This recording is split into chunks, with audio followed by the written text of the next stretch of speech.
Hello, good evening, everyone. I am Dean Kamel, consultant histopathologist with special interest in dermatopathology, also associate professor of pathology at Anglia Ruskin University. I work in Mid and South Essex University Hospital groups for the past 15 years, and I've been a consultant for the past 22 years and UK based. I have a special interest, as I mentioned, in dermatopathology.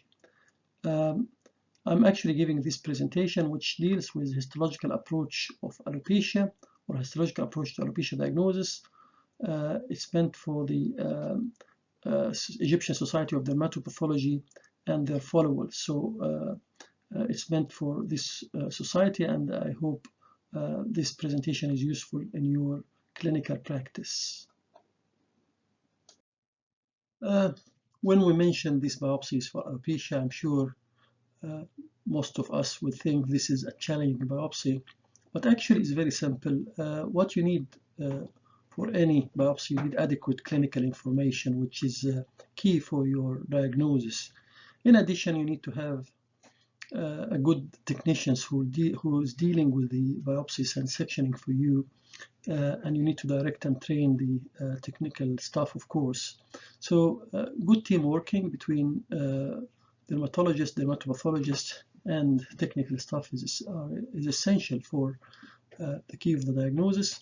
And this is what you need to do really in case of alopecia. As you know, alopecia can be divided into primary or secondary. Primary, usually there is no real obvious secondary cause, and can be classifying into scarring or non-scarring alopecia. And secondary can due to several factors, as you know. For primary alopecia, which either scarring or non-scarring, adequate tissue sampling, deeper levels and adequate tissue sampling, appropriate lab processing with special stains, proper clinical pathological correlation and clinical pathological approach and dialogue are the key for diagnosis. And if you follow this process, you'll find most of the biopsies are straightforward and simple to diagnose. So the grossing technique, or how you sample, how you deal with your sample, you need to plan before you, once you get your sample, you need to plan how to deal with the sample.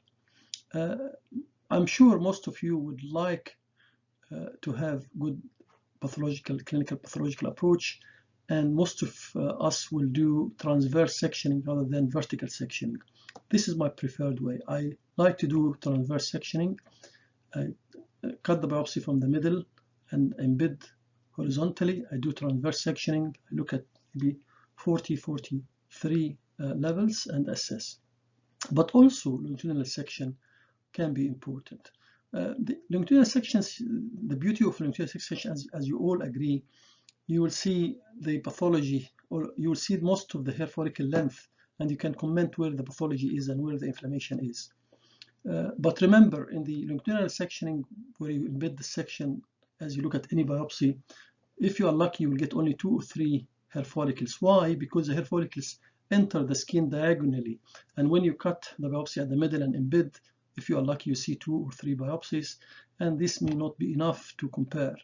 On contrast, in horizontal sectioning, you see all the hair follicles. So usually in a normal decent biopsy, you will be able to see 36 hair follicles or 35 hair follicles, and you'll see all of these hair follicles transverse sections at different levels, and you start to count and compare and assess. This is a preferred way, but quantitative approach, transverse sections is important. For non-scarring alopecia, definitely do transverse sectioning. Even scarring alopecia will be able to do transverse sectioning. The most important area you want to look at the biopsy is the stem cells, where the hair follicle stems, and this is the ethmic part of the hair follicles, and this is present at the level of erector pili muscle. So when you see the erector pili muscle, where the hair follicle stems, and also you want to see the inflammation on the surface under the skin. This is superficial dermis. This is important part, and also the deeper dermis and subcutaneous tissue. You need to see these 3 levels, but horizontal sectioning is preferred. Each has advantage and disadvantage. The best to deal with or to plan your sample is to do clinical pathological approach. And this is the best of 2 worlds. You can use your approach to embed the biopsy horizontally or vertically. So usually with sort of communication with the dermatologist, you will be able to know roughly whether the case is non-scarring alopecia or scarring alopecia. For non-scarring alopecia, I would need 2 biopsies, one from the affected area where the alopecia is, and for example in female pattern or androgenic alopecia, from the vault of the scalp where this is affected area, you get 1 biopsy which is 4 by 4 millimeter. And the second biopsy from non-affected area or the normal area, usually from the occipital region, and you also embed this horizontally, cut it horizontally and embed it horizontally to assess.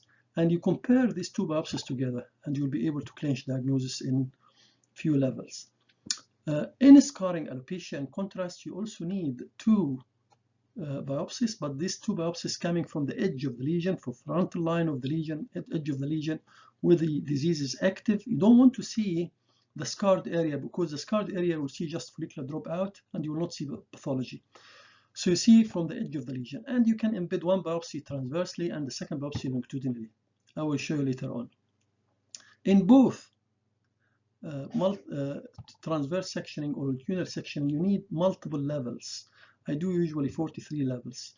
You need also to do special stains like elastic Van Giesen for elastic fibers, Alcian Blue PES stain for mucin.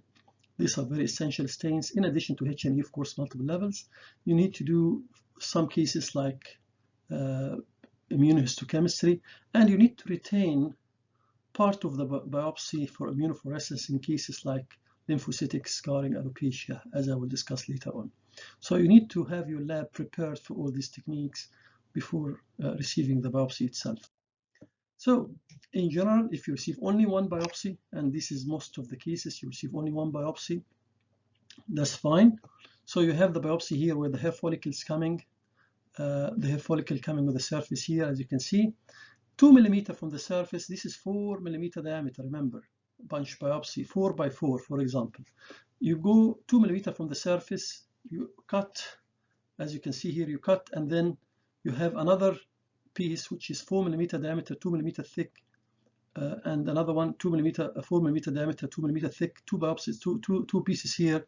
You ink the cut surface where you cut transversely here, you ink like red color here, ink this one, and embed, so you can cut from the inked surface to the skin surface and from the inked surface to subcutaneous tissue surface.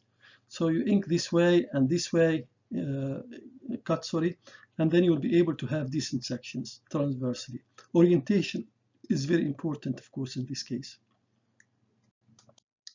So actually here you can see in this diagram, in non-scarring alopecia, your clinician will send you 2 biopsies, one from the affected area, 4 millimeter diameter biopsy, and another biopsy from the non-affected area, also 4 millimeter punch biopsy of the skin.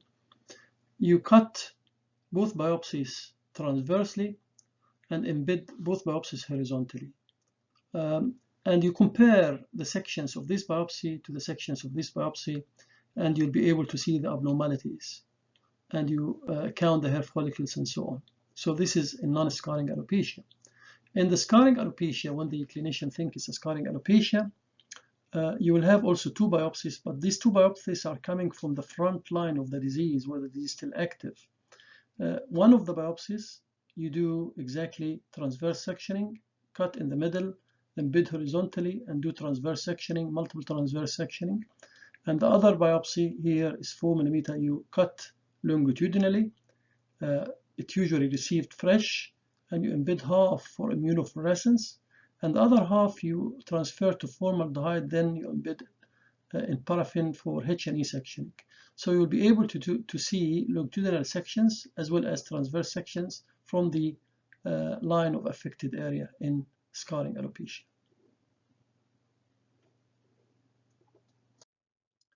Okay, let's carry on.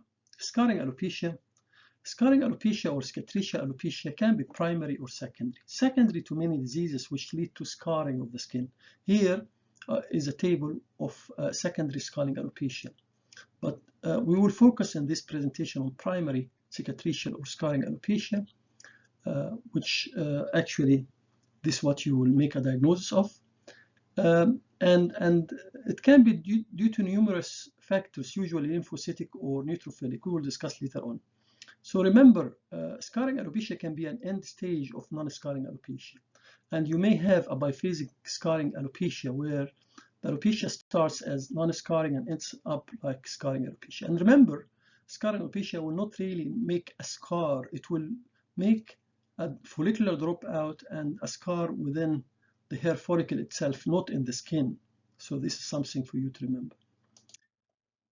Primary scarring alopecia can be divided into lymphocytic, as per this table, lymphocytic or neutrophilic or mixed, neutrophilic and lymphocytic.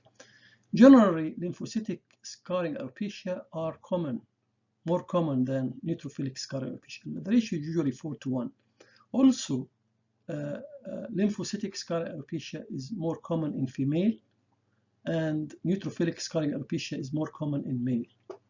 So these are general consideration, but each rule has its unusual occasions, of course, as you know. We start with lymphocytic scarring alopecia, chronic cutaneous lupus erythematosus, also known as discoid lupus erythematosus. Many of you will know discoid lupus erythematosus. Now, the term chronic cutaneous lupus erythematosus is preferred.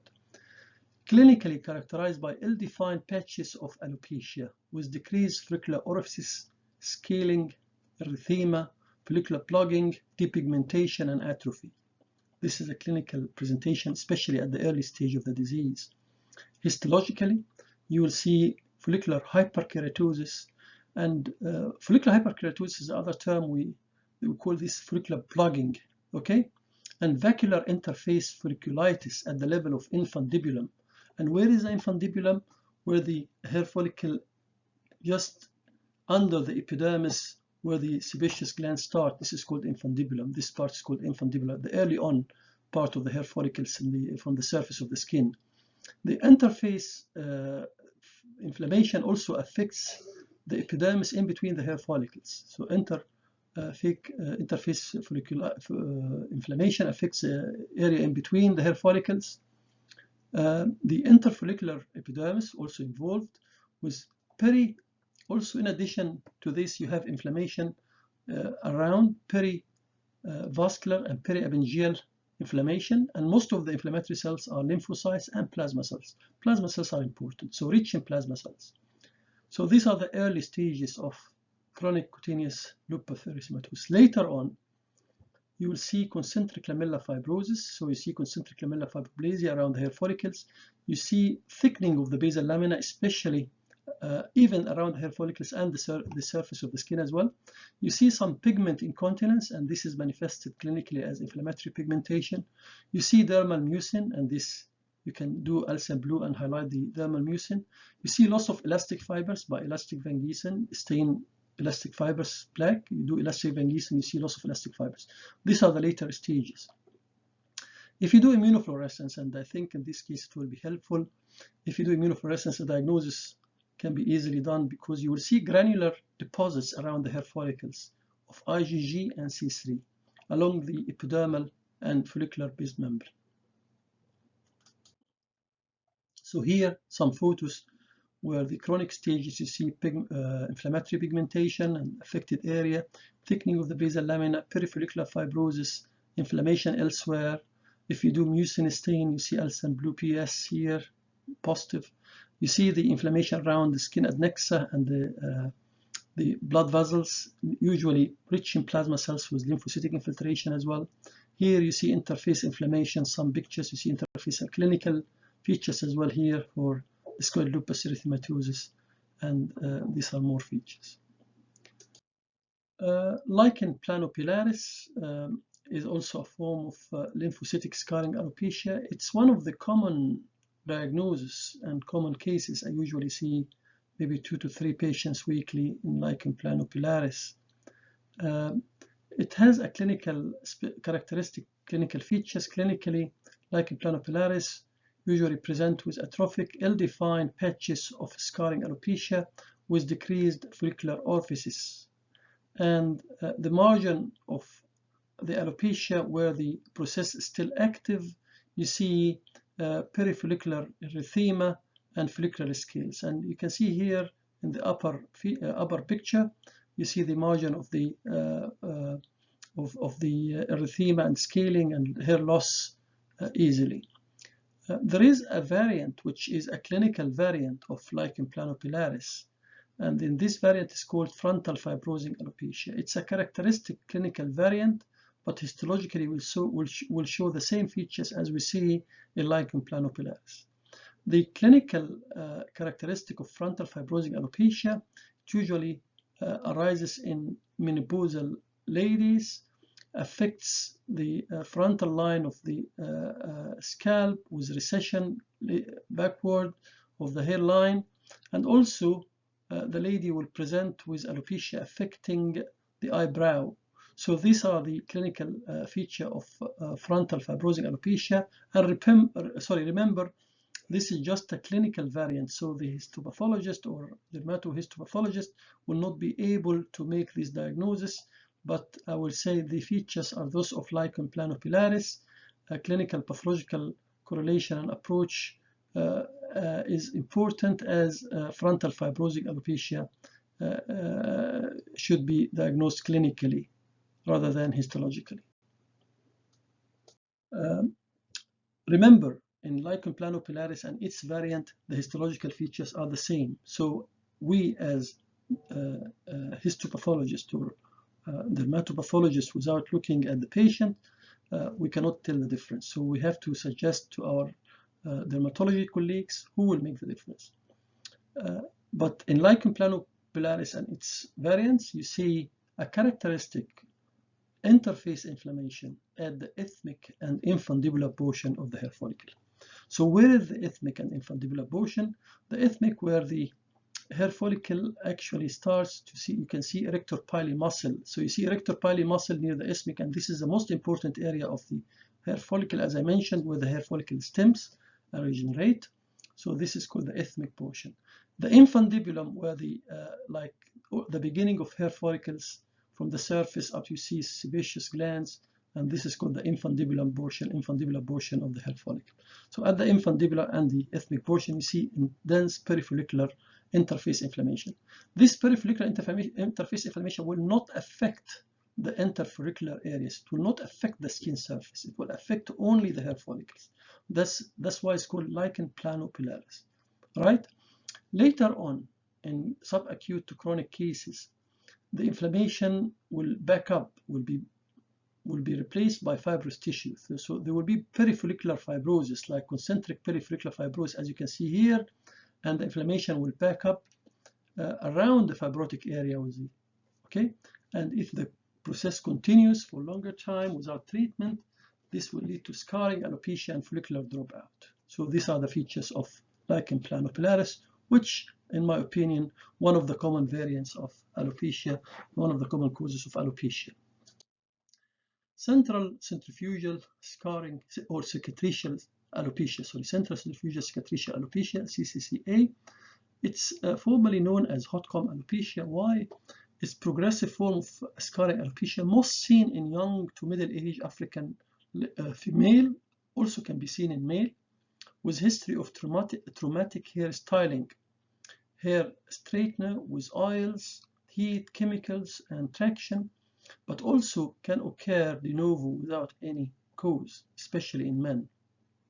Clinically, as the name implies, it usually starts, CCCA typically starts at the vertex or the crown of the scalp and spread centrifugally like centrifugally around the scalp, and this is where the name comes from.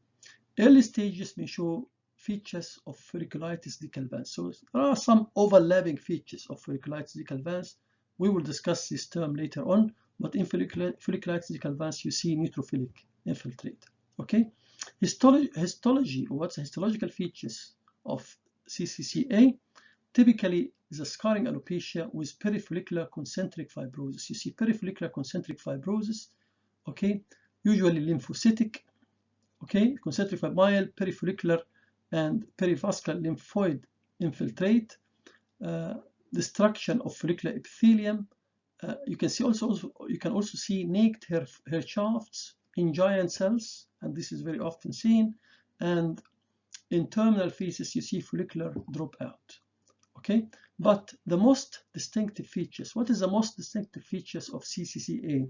You see actually below isthmic or below isthmus is premature desquamation of inner root sheath. So the inner root sheath here, you have desquamation, premature desquamation and peeling of the inner root sheath, and this is, you can see, below isthmic region. Okay, below the isthmic region.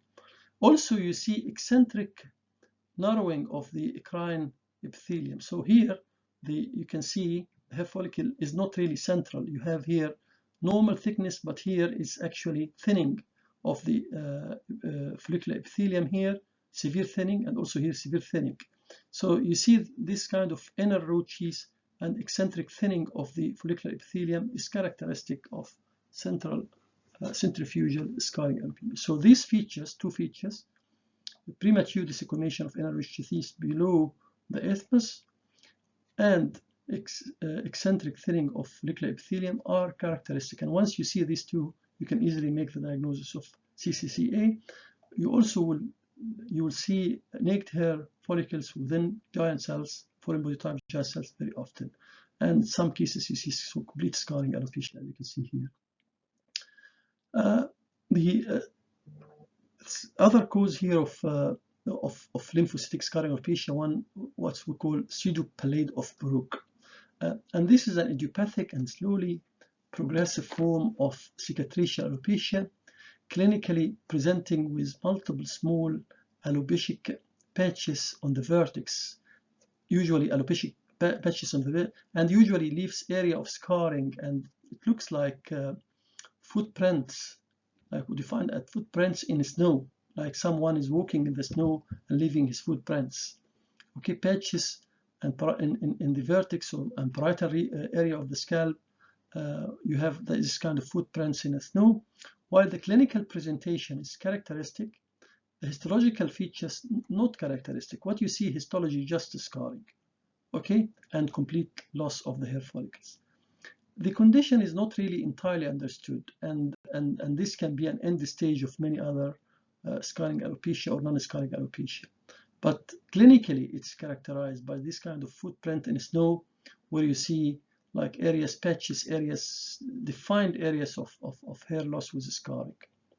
This is pseudopelade of Baruch. Neutrophilic alopecia, this is a second less common form of scarring alopecia. Most common of neutrophilic alopecia is folliculitis decalvans. It's a primary neutrophilic cicatricial alopecia affecting middle-aged adults. Staph aureus and host immune response usually claimed. So there will be a Staph aureus infection, and low or immunocompromised individuals usually seen. They are linked to this pathogenesis of this condition. Clinically, it's localized to the vertex of the scalp. You see in the vertex of scalp and occipital area as well, with follicular pustule, perifollicular erythema, and tufting. You see the erythema here in the clinical picture, and tufting as well. Histology, early lesion, you see acute, dense, perifollicular neutrophilic infiltrate. You see like small abscesses around the follicles, the hair follicles. Later on, as the follicle rupture, an interfollicular and perifollicular infiltrate of neutrophils. You see also follicular ruptures with perifollicular interfollicular infiltrate. Later on, you may see lymphocytes, histiocytes, plasma cells. If you do gram stain, if you're lucky, you will see gram-positive cocci with your Staph aureus. In any biopsy where you can see neutrophilic infiltrate, you will also need to do PS staining, usual PS staining, to exclude fungal infection. So fungal infection should be excluded because of the neutrophils, and do PS staining. Later on, in later stages, in subacute to chronic stages, perifollicular fibrosis with fibrous tracts replacing the hair follicles, follicular tufting, and interstitial dermal fibrosis. This is also seen later on. There are overlapping features of neutrophilic folliculitis decalvans with chronic cicatricial scarring alopecia. Sometimes you have cases with CCCA start with folliculitis decalvans. The other forms here of neutrophilic folliculitis is dissecting cellulitis or dissecting folliculitis. We call this dissecting cellulitis. Commonly occur in young African male as a large confluent nodules, begins on the occipital region, may extend throughout the scalp, associated with isthmus, usually associated with sinus tract.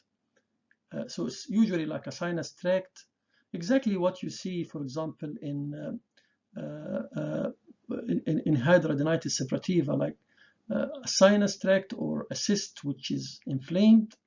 This is what you see the same. So what happens? It occurs mainly in deep dermis as inflamed cyst of mixed inflammatory infiltrate, like rupture cyst, for example. So it will affect some of the hair follicles overlying, and there will be in between hair follicles which are retained. So it will not affect the whole follicles. So the pathogenesis usually associated with disorders of folliculitis, follicular occlusion, triad like hidradenitis suppurativa or acne conglobata, as the disease involves the depths of the epidermis. The depths of dissection may spare few hair follicles on the surface, especially overlying. So the scarring alopecia involves only half of the hair follicles. You see, as a result of this irregular pattern like this, very unfortunate patient with ugly pattern like this, and this is what you can see in dissecting folliculitis. Histology, you see dense dermal and subcutaneous, predominantly neutrophilic infiltrate with sort of small cyst, inflammatory cyst full of inflammatory cells and sinus tracts. And later on you will have fibrosis. So this is dissecting folliculitis. Now we finish the common forms of scarring alopecia, which can be divided into neutrophilic and lymphocytic. Let's go to non-scarring alopecia. I'm sure this is the real business of alopecia diagnosis here. And the most common form of non-scarring alopecia is androgenic alopecia. So androgenic alopecia is the most common type of hair loss, disorder of dominant inheritance with variable penetrance, affecting half of the population by the age of 50 years in both sexes. So it's extremely common. The disease represents as end stage or end organ androgen sensitivity of hair follicles, in which terminal hair follicles are genetically programmed under influence of androgens to undergo miniaturization. So what's miniaturization? They get smaller in size and usually small in appearance histologically. Clinically, it is a pattern alopecia in that there is a pattern in male and female. In female, pattern alopecia, usually the hair loss in the vertex and retaining the front line. In male, usually from temporal area going to the vertex like this. So there is pattern different in male and female. So we can have female pattern hair loss and male pattern hair loss, and both are called androgenic alopecia. So androgenic alopecia, usually we have to use transverse section. We cannot use longitudinal section for androgenic alopecia, as the hair follicles has to be visualized. All the hair follicles has to be visualized and compared. While the total number of hair follicles unchanged, there is progressive miniaturization. The hair follicles become smaller in size, smaller in appearance, with variation in size as well. There is also variation in size because many of the hair follicles will become miniaturized. You have variation in size of the hair follicles and increase in number of villous hairs. So the number of villous hairs will be increased. We know we have terminal hair follicles and villous hair follicles. The terminal to villous hair follicle ratio, the terminal to villous ratio is usually 8:1 in normal circumstances, 8:1 or 7:1. But in androgenic alopecia, the terminal to villous hair ratio will be under 4:1. So what does this mean? The terminal hair follicles will diminish in number, will decrease in number, but the villous hair follicles will increase in number. We'll have more villous hairs in this biopsy.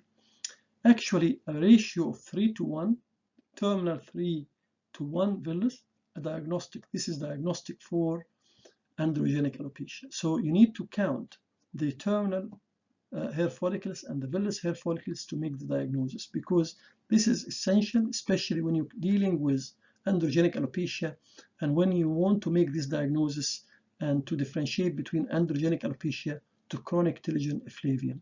We will discuss this later on.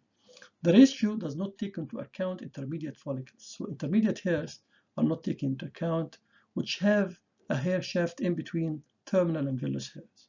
So you count the proper terminal hair and proper vellus hair. Other findings, what other findings apart from T2V less than 4:1?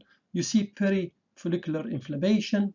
You see some of the telogen hairs, about 10 to 15% or up to 20% telogen hairs, but not 25 or 30% telogen hairs, telogen or catagen hairs. You see also fibrous streamers. So all of this, one of the most characteristic feature in androgenic alopecia is the sebaceous glands. As you can see in the first photographs here, sebaceous glands are pronounced and maintained.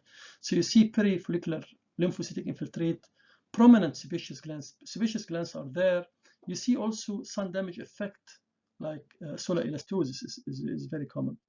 Here, trichoscopic features of androgenic alopecia, you see an isotrichosis. So with trichoscope, you see variation, severe variation in size, because you will have vellus hairs and terminal hairs, and you see the variation in size with trichoscopic features here and also here. And this yellow discoloration usually due to sun damage effect and solar elastosis. Histologically, as I mentioned, you see decreased number of terminal hairs, increased number of vellus hair. Miniaturization is a common. You see this is miniaturized hair follicles, very small in size. You see prominent sebaceous. When you look at this hair, this is a unit here which have multiple follicles. Okay, follicular unit has multiple follicles, and you see the sebaceous glands are maintained and prominent. Sometimes you see perifollicular inflammation, you see fibrous streamer, you see miniaturization, you see terminal to vellus ratio above 4:1, and 3:1 is actually diagnostic. And this is what you see in androgenic alopecia. Telogen effluvium is one of the common forms of alopecia. It actually diffuse thinning and hair loss, diffuse form of alopecia in which there is hair shedding. So there will be hair shedding, maybe acute or chronic. Clinically, acute telogen effluvium can occur in both sexes, can be triggered by numerous precipitating factors such as major surgery, severe illness, childbirth, any drugs, some crash diet, numerous medications. So it has multiple factors. There is no obvious trigger factor in chronic telogen effluvium. Chronic can extend beyond 3 months, and this is what we call chronic telogen effluvium. Okay, characterized by diffuse scalp hair thinning in middle-aged women. May be confused with female pattern hair loss, especially chronic cases can be confused with female pattern hair loss or androgenic alopecia, and is distinguished by lack of follicular miniaturization. So miniaturization, what else? Terminal to vellus hair follicles in this terminal to vellus ratio, of course. However, overlap cases can be exist, and you can have both diagnosis in one biopsy. Remember, double etiological alopecia can exist, in my opinion, in 10 to 20% of cases. You can see two diagnoses. This is a diagram here. You see the telogen hairs and the catagen hairs, and these are the terminal hair follicles here, which is present for years. These are present for weeks, present for months, but here are years. This is the terminal hair follicles and telogen and catagen hairs, which are present in this condition, telogen effluvium. Okay, so what you see in telogen effluvium, in acute telogen effluvium shows the total number of hair follicles unchanged. You may not see much, no miniaturization, and may resemble the normal scalp. This is acute telogen effluvium. In chronic telogen effluvium, there is normal number of hair follicles, but there is increase in number of telogen hairs, usually about 30%. So what we see, telogen hairs, you see like around 30% of telogen hairs increased, like what you see in these biopsies, increase in number of telogen hairs. 1/3 of the biopsies are telogen hairs, not more 1/3. So less than 1/3, usually 25 to 30% of telogen hairs. Normal scalp, remember, normal scalp, you can see 5 to 10% telogen hairs, just for you to bear in mind. Some evidence of miniaturization may be present if it's superimposed with evolving alopecia, androgenic alopecia.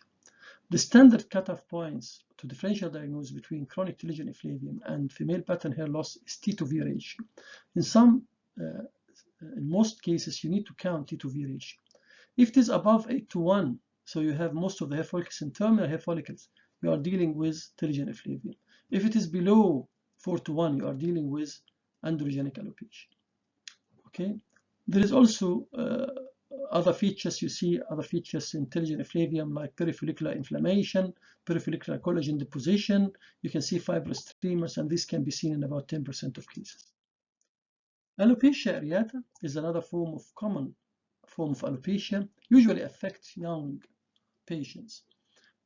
It's thought to be an organ-specific autoimmune disorder. It commonly occurs in association with other autoimmune diseases such as vitiligo, thyroiditis, and the lifetime risk of acquiring alopecia areata is approximately 2%. So 2% people can acquire alopecia areata. It's not uncommon. It affects male and female in all ages, and it's about 60% of patients below the age of 20. So that's why it's a disease of young adults, characterized by sudden onset of patches of non-scarring hair loss with what we call exclamation points, especially seen clinically by trichoscope as well. Exclamation point. We'll point one in the next slide. It may undergo spontaneous remission. In most cases, in my opinion, it goes spontaneous remission. It's easy to diagnose because of exclamation points, exclamation mark. That's why it's not usually biopsied often. And also they will just inject immunosuppressants like steroids and wait, and the patient usually in 80% of cases will be cured. But exacerbation can occur and becomes extensive to involve the entire scalp, and we call this alopecia totalis, or even it gets more extensive to involve the entire body in alopecia universalis. Remember, when you have a young patient with alopecia areata, you examine the nails, because you are always, in about 50% of cases, you see nail changes, especially pitting, thinning, thickening, brittling of the nails, pitting of the nails, and ridging of the nails as well present in about 50% of cases. So this is what I mean by exclamation points, as if they are broken. So the hair follicles, because of immunological factors, they are broken. Exclamation points here. You see the broken hair shafts.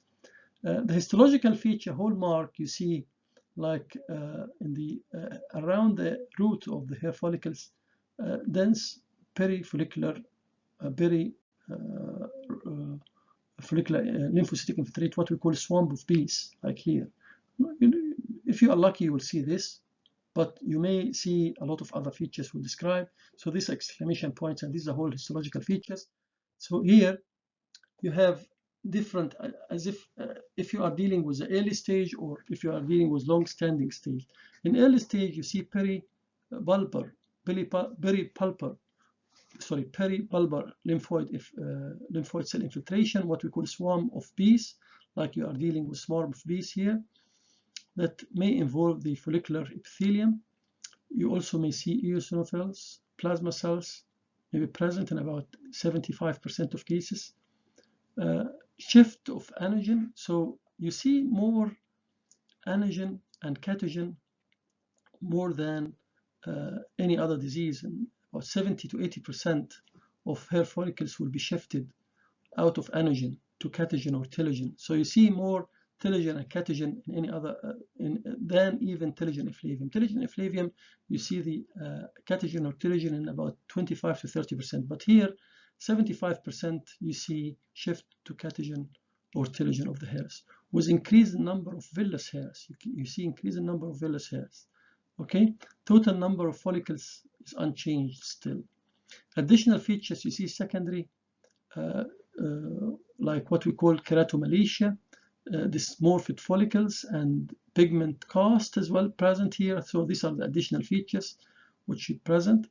In long-standing chronic stages in alopecia areata, you see peripalpal lymphoid infiltrate around miniaturized and villous hairs and around the bulbs of the miniaturized and villous hairs. You see what we call nanogen hair. What's nanogen hair follicles? Nanogen hair follicles are miniaturized, rapidly cycling hair follicles with mixed features of anagen, telogen, and telogen, and with remnants of inner root teeth but lacks hair shafts. So they are sort of small hair follicles, usually miniaturized small hair follicles, rapidly cycling. They are mixed features between anagen, catagen, and telogen, and they usually have some remnants of inner root teeth and lack hair shafts. So these are nanogen follicles. You see them in subacute to chronic cases. You may see many empty infundibula. In some cases, you see perifollicular fibrosis and follicular dropout in untreated cases, of course. So these are the features of alopecia areata. So if we just compare, this is a swarm of bees, peripalpal inflammation, a swarm of bees with peripalpal lymphocytic inflammation. It looks like if you're looking at bees under microscope with lymphocytic infiltrating the follicular epithelium like this and surrounding the follicular epithelium. Okay, this is clinically, you see exclamation mark and an area of alopecia, exclamation marks here. Later on, you see a lot of telogen catagen hairs, more than 70% telogen catagen hairs, and this is the most common feature you can see. Later on, you see dropout. You see nanogen hairs. These are nanogen hairs here, which are miniaturized small hairs, okay, rapidly cycling. So these are the features of alopecia, and this is alopecia totalis, of course, and follicular dropout at the later on. Okay, trichotillomania. Trichotillomania is characterized by compulsive, intentional pulling or twisting of hair follicles or hair shafts. So the patient is pulling the hair, compulsive disorder in a sort of trying to pull his hair by himself, and even they are not aware of this. It may reflect a background of emotional instability or stress, and often occurs in children. It is actually important to make this diagnosis, especially if it's present, because the biopsy can be an important tool to provide the clinician objective support for diagnosis. As often the child and the parents denying the presence of or the hair pulling itself. So they deny that the patient is pulling his hair or her hair. That's why it's important for us to make this diagnosis, if it is present, of course. Clinically, patients present with diffuse, bizarre shaped patches of hair loss. You can see a child here coming with bizarre areas of hair loss, haphazard, bizarre areas of hair loss because of the hair loss at different times. So this is clinically. The hair shafts have various length. Also clinically, hair shafts have various lengths. Villous hairs and terminal hairs have various lengths due to different points of fracture of hair shafts or to the hair being pulled at different times. Histologically, it's non-inflammatory, non-scarring alopecia in which there are changes of follicular damage, what we call trichomalacia, like abnormal. This is what we call trichomalacia. You see, this is a follicle without a hair shaft, and we call this trichomalacia, abnormal follicles as well. Sometimes you see interfollicular hemorrhage. Imagine if you pull the hair follicle, pulling and twisting, you see interfollicular hemorrhage, perifollicular hemorrhage is present as well. You see this kind of hemorrhage present, and you see some perifollicular inflammation sometimes as well. Okay, trichomalacia secondary to external insult with distortion of hair follicle anatomy and with perifollicular interfollicular hemorrhage. The number of hair follicles is normal, unchanged, with increasing number of catagen telogen hairs. So this is what you see in trichotillomania. Traction alopecia, you can see it's exactly the same, but in traction alopecia, like trichotillomania, is non-inflammatory, non-scarring alopecia secondary to mechanical damage of the hair, but usually due to traction, especially in young African ladies, which in this case the hairstyling, usually traction and pulling the hair related to the traction itself, not intentional pulling, what we see in trichotillomania. But the same histology you will see as well. Clinically, hair loss often seen at the margin of the scalp, involving the frontal, temporal, and parietal regions, as you can see here in this patient. In early traction alopecia, the hair loss is temporary, provided that the damaging is subsequent, whereas in late burnt out alopecia, where you see burnt out alopecia where the extensive traction persists, the hair loss is permanent. Later on, the hair loss can be permanent. Histology, early traction alopecia is similar to trichotillomania. You see dysmorphic follicles, trichomalacia. So exactly similar to trichotillomania. Later traction alopecia, there is marked hair loss and terminal hair loss with preservation of the vellus hairs. So you see mostly vellus hairs and sebaceous glands, but loss of the terminal hairs. The follicular units at the isthmic is replaced by fibrous tissue as well. So this is traction alopecia. So I'm coming to the end of my presentation. So when you deal with a biopsy coming for alopecia, proper communication with your colleague dermatologist is very important. In addition, at the same time, you have to have good communication and good technical skills provided by your colleagues at the lab. So this kind of teamwork is a key for your diagnosis. You have to plan before receiving the biopsy, how to cut the biopsy. Usually, as I mentioned to you, I cut it transversely, embedded horizontally, examined at multiple levels. I have to be prepared to do special stains, especially mucin stains with Alcyon Blue PS, elastic Van Giesen stain for elastic fibers. I have to retain one piece for immunofluorescence, and I have to have some sections for immunohistochemistry. But I will go systematically. I will count the number of hair follicles. I will look at the different levels of hair follicles and compare, in case of non-scarring alopecia, the affected biopsy to non-affected biopsy, and I mentioned this in my report. I have to do a comprehensive integrated report commenting on the number of hair follicles, the pathology of the hair follicles, the catagen, telogen, anagen hair follicles, and the pathology, what I can see, and the inflammation, where is the inflammation. If you follow this kind of protocol, you will clinch a diagnosis.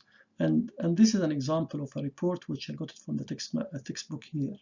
So by doing this kind of approach, clinical pathological approach with team working, you will get the diagnosis, and you will find alopecia very interesting and straightforward. Before I finish, I would like to actually highlight the textbooks which I have based this presentation. We have two textbooks here in hair pathology and one review article of hair pathology.